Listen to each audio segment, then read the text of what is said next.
Buckler's Hard is a real jewel, isn't it, on the south coast? It is. It's where ships were built in the 18th century for Nelson's Navy. This village was built in the 1740s, created as a specific shipbuilding village. See how wide the streets are? This is because they had these huge logs for building the ships down the high street here. This was like a working yard. The whole village was a working shipyard. And the labourers worked and the shipwrights in these cottages, and they built some of the most famous ships in British naval history, like the Agamemnon and others that fought at the Battle of Trafalgar. This used to be a cottage where someone lived, and then it was a cobbler shop, but now it's a chapel. Come and have a look inside. And about 2 years ago, we had a real problem with subsidence on this wall.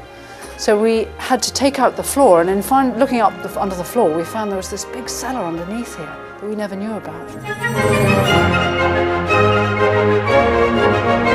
So here, look at this. This is actually an original brandy bottle that we brought up from underneath. And that's huge. It is, it's absolutely massive. So, and there are just so many of them, all the remnants. Of course, a lot was smuggled in barrels.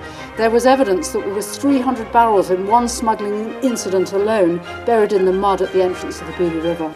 Buckler's Hard was the perfect place for smugglers to squirrel away their contraband straight off the water and into the woodland. Plenty of places to hide away their precious goods. Silk, Yep. brandy and wine, of course, and salt. Salt was heavily taxed. Wow. Tea was taxed at 70%. So it's amazing to think of something as simple as tea was so heavily taxed and then much smuggled. Strange to think that the humble cup of tea used to be considered such a valuable commodity. I can see why.